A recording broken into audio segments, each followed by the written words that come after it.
Congrats on the film. It's been Thank you. such a journey from years It ago has. with the short film, getting into here. You're producing, you're writing, you're starring in it.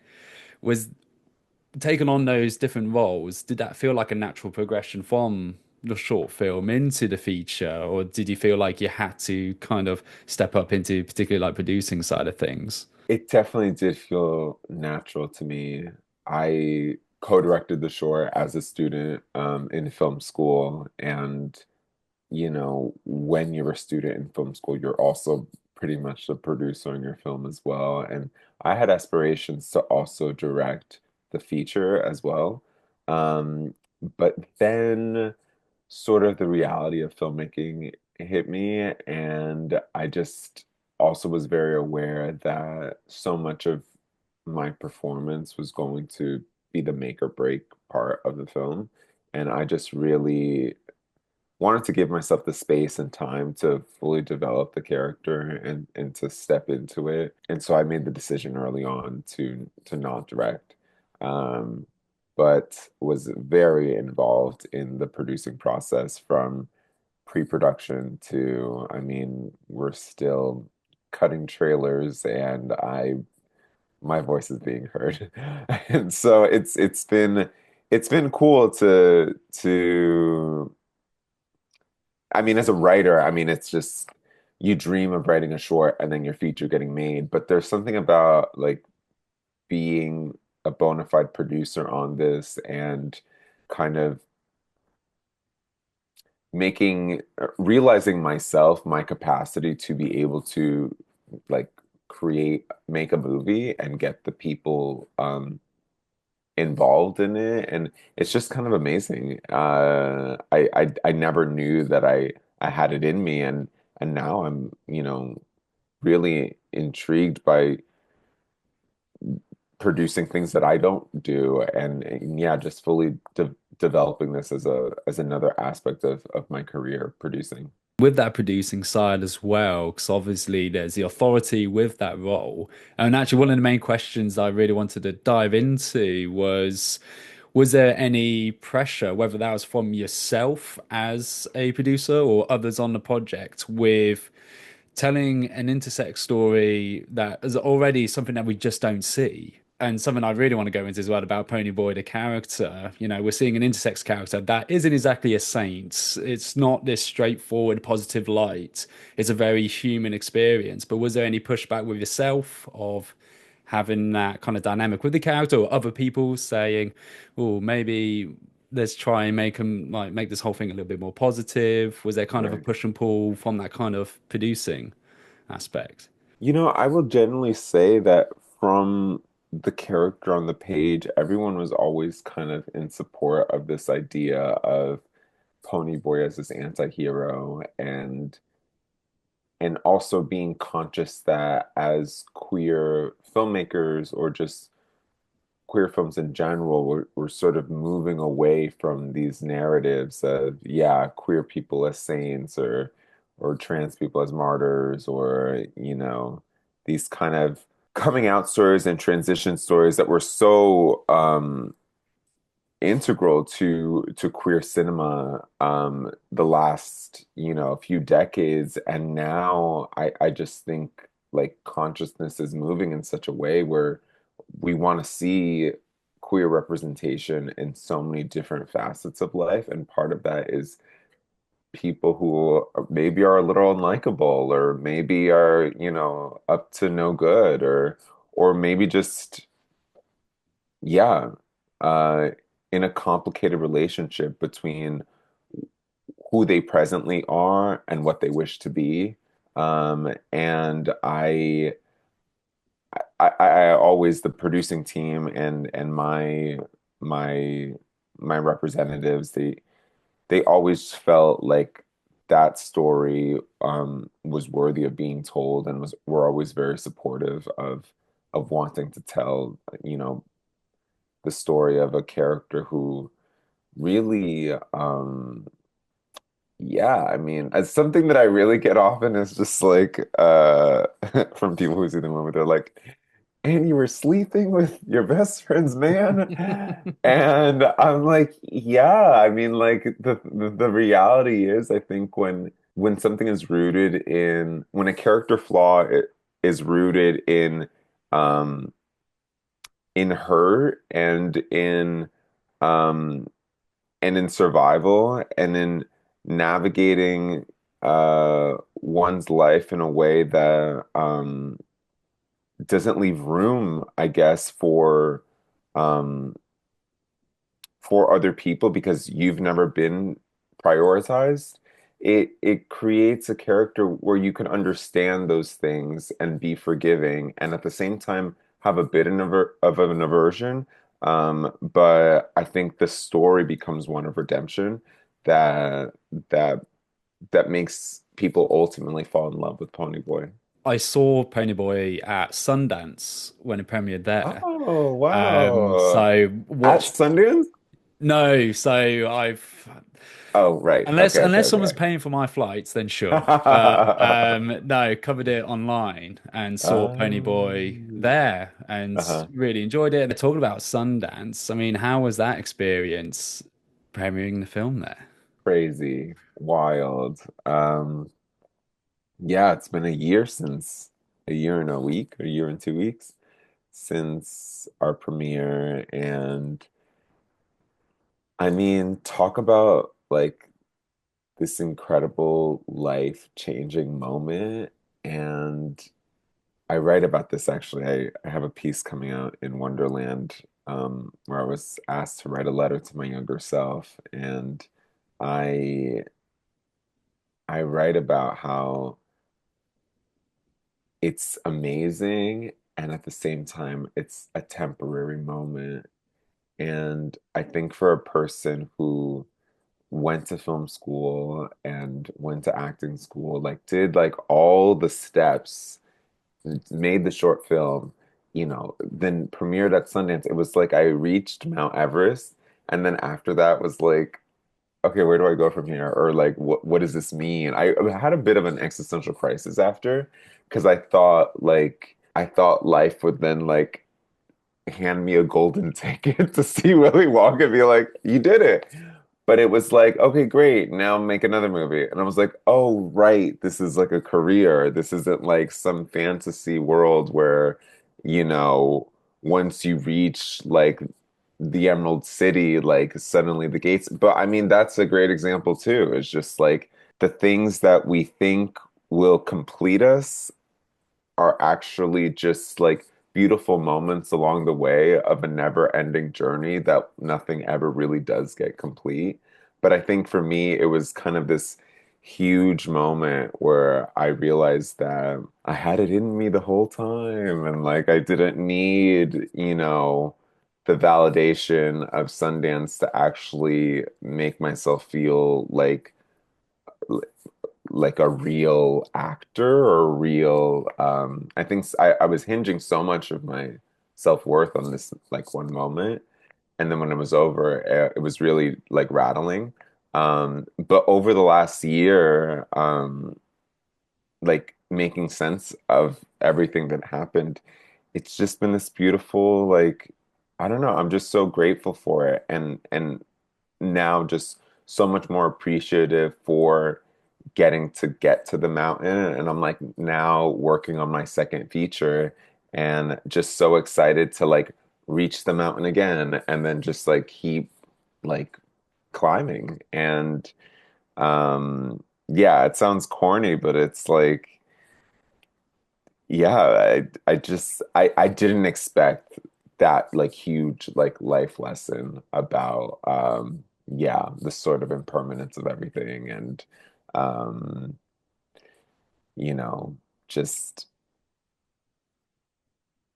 just like the character and just like my own like life trajectory. I just realized that I'm the one that's going to continuously need to call the shots and to create my own paths. And that it never ends. The life of a creative. Yeah.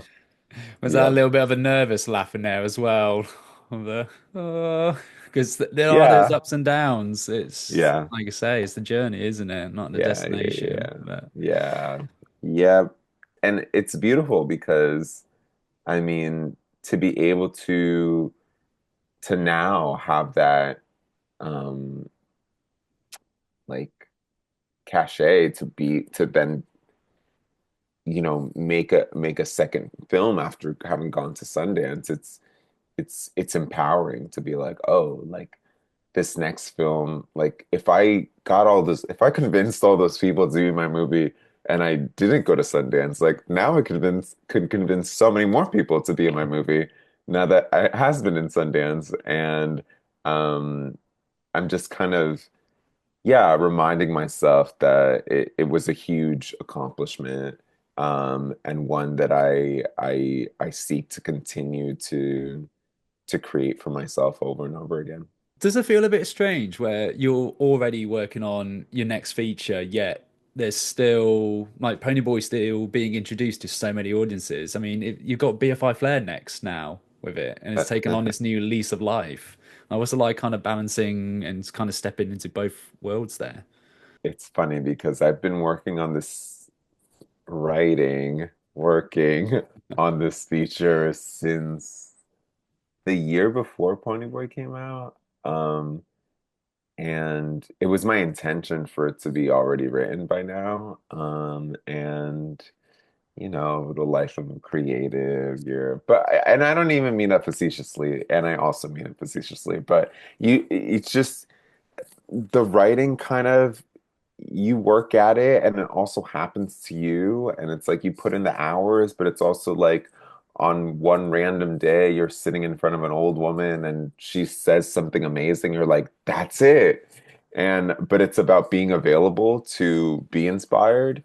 And so I feel like I've been in this for like the last year, just kind of like gathering and scrying and just like looking around for inspiration to hit, and now it's getting more momentum. My The process of creating the script is getting more momentum as the film is now going to all these festivals. It's sort of having this like second life of this festival run after Sundance. And then yeah, now we'll be theatrically released in June. So it's just kind of cool now to live in both worlds. Thank you.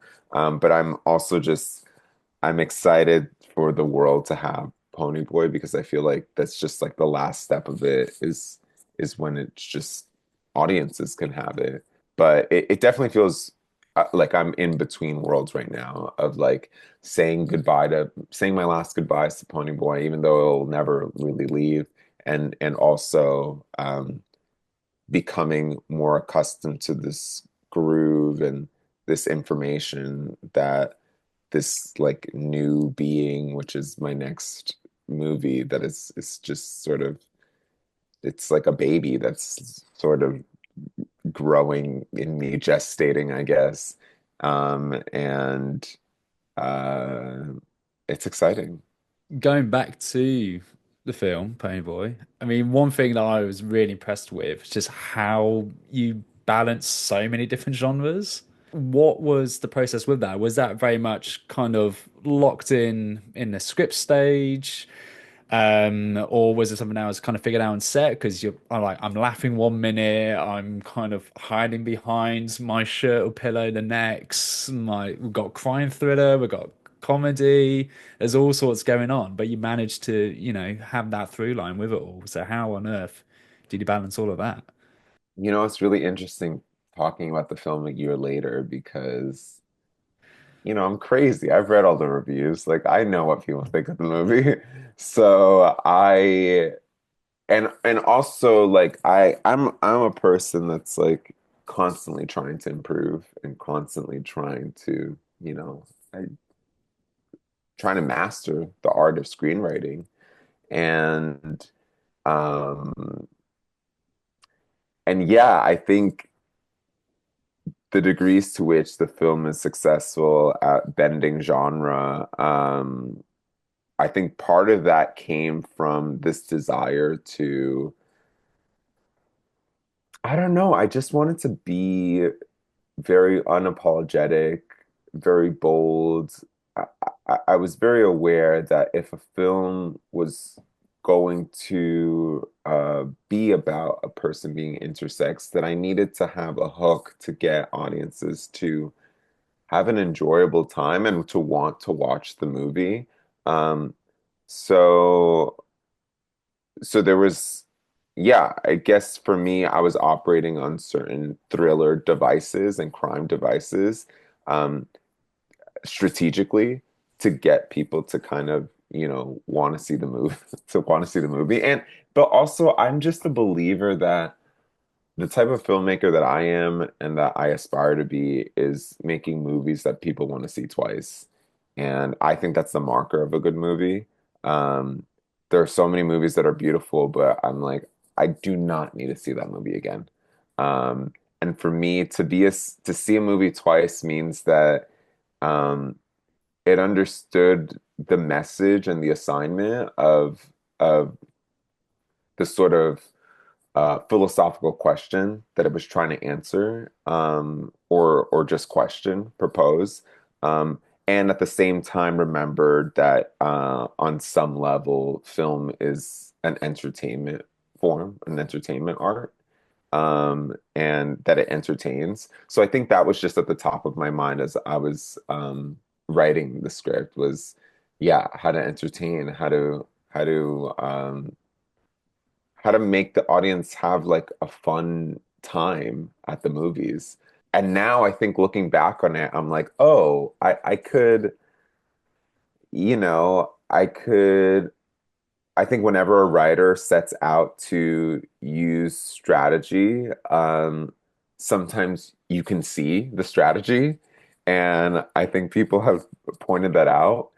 But to me, I'm like, from like the marrow of my bones, knew that I could not make an intersex movie that was like this like tender drama about like, someone discovering that they were intersex and then like I just knew I was like, no, that can't be it. It has to be like balls to the walls, like there needs to be camp. There just needs to be so many other aspects of just my own personality, and who I am, um, in addition to the intersex narrative, in order to for it to feel authentically like me. And I think at the end of the day, that was my main goal, is to do something that I felt was authentic to my entire being, um, not just this one aspect of being intersex. Um, and that I know fully accomplished. That movie is, yeah, it's just straight river. Unapologetically River, and I love Yeah. it. But talking about being unapologetic, I think that's the thing that I really appreciate about Ponyboi the most is as somebody who's also part of queer community as well, I hate when I see because there seems to be so much, whether it's film, game, some other media, they have it's very much a queer storyline, but they always skirt around certain themes or they don't use certain phrases. Like somebody's part of the like being bisexual, you never hear the B word anywhere. It's so rare that you hear it. But this is so unapologetically you, and you just absolutely take the bull by its horns and you don't shy away from anything. Um, and again, was that something that you always wanted to do from day one? It's just tackling everything head on and being unapologetic about that. Yeah, I think so. I think even that was kind of my mandate for making when I was making the short film as well. I just was like, all bets are off, the gloves are off, the cards are on the table. I knew also that this was going to be my introduction to the industry, and I wanted people to know like who the fuck I was, and that I didn't come here to play. And also, I came here to play a lot. As queer people, as queer filmmakers, queer artists specifically, um, to understand that in the creation and the in the expression of a work, um, the world is going to do all the boxing and all the categorizing and all the like, oh, you are this and you are not that, and this is the work that you do and this is the work that you don't do. And I just knew that it was important for me to inspire a new generation of queer artists, and to tell them like you can do something that's authentically you and go to Sundance. You can do something that um, is meaningful and culturally significant and also like silly and fun, and like you could create whatever work you want to create, and you can attract the people that will want to create that work with you. But I think it's about having that clarity and focus and sort of intention of wanting to not, like you said, shy away from yourself and from your own artistic impulses and inclinations. And there's actually a few other queer filmmakers I've been talking to, and they really like that approach of leaning into some kind of genre kind of piece to tell queer stories. Yeah. Outside of a crime thriller, what other genres would you love to play in? There was like a second where I was writing this like sci-fi movie, and then it turned into like, which is the movie I'm writing now, it turned into more of like a dark romantic comedy. So I guess that like dark comedies. Um, but I don't know. There's something about I really I and I've been telling, and I'm gonna put this out into the universe, like I really want to act in a horror film. I think acting in a horror film must be so much fun. I saw Smile too sometime last year, I guess. And I will honestly say it was one of my favorite movies of last year. And I'm not like I'm so squeamish. Like I don't really like watching even like intense dramas. I'm like, no, I can't. Like my anxiety is too much for that. But there's something about like what horror is doing now, like the substance, and it's just so thrilling what that genre is doing. And I like so want to act in a horror film. Would you want to be the character that gets the amazingly gruesome kill that everybody talks about and get the horrible death? Or would you want to make it to the end? I mean, I would want to be a final girl, of course, but I would take whatever. I mean, yeah, I would. I don't know what it is about horror these days, but it's definitely having a moment, and I'm on the train now. Smile 2 for some reason. Did you see Smile 2? You know what? That's actually still on my watch list. I know, It's I know, I, I it, know. no, no, no, it's okay. It's okay. It's okay. I no, I really, I was like, Smile 2 was one of the best movies of last year. Like entertaining, just like an incredible commentary, I think, on addiction. Like it was like terrifying, like hands down, love Smile 2. Big fan. I'm going to bump it up my watch list for you. I will get it Yeah. done this Okay. weekend. I will pinky promise that over online. Oh no, what was the biting on the Oh thumb? yeah, yeah, the Pinky Promise. There you Yeah. go. I'll pinky Yeah, promise I'll watch Smile 2 for you this yeah. weekend. Before wrapping up, if Okay. you even are allowed to say, is there anything you could talk about this feature, this new feature that you're currently working on? What can I say about it? In many ways, I'm returning back to like my roots when I was like, just a little indie hipster that was like watching Lost in Translation and Eternal Sunshine. And it definitely has a more softer edge than the world of Ponyboi. But I'm also, yeah, I was recently watching have you ever seen Sick of Myself? Yes, yes. I fucking love Dream Scenario. I love that director. I'm definitely much more interested in like the dark comedy world right now, and with some kind of social commentary, and just yeah, I'm really excited. I also yeah, am as of now really considering writing, directing, and acting in it. So I think it will be sort of my directorial debut, and Ooh. I'm really, yeah, I think it's just time to just do it all. Why Go not? all in. Go all Yeah, in. It's your story. exactly. Yeah, This is your world we're living in. yeah. As a final question, what are you hoping the reception's going to be for Ponyboi at BFI Flare with UK audience? I'm so excited. So we screened the only time we've had an internet, or no, we've had a few international screenings. Um, but the other time that I was present at it was at the Torino Film Festival in Italy in November. And the reception in it, I just had no context of what an international audience would think of a film that many would call like very American. Um, the jersey of it all, like it's just very American. Um, and people freaked out, and like also people understood the film on like this like poetic and like philosophical level, and I'm like, of course the Italians would, but it was just amazing to see how people in different countries saw different aspects of the film that American audiences didn't. Um, so I'm just so curious what a UK audience will think. I think I had British friends. The Jersey Shore was a thing, right? Like you guys watched that. Yeah, there was a few. There was a few. Yeah. Yeah. I mean, I don't know. I don't know what I mean, I think there's parts of Ponyboi that like I have no idea. I'm so curious. I unfortunately won't be there, but Esteban will be there, and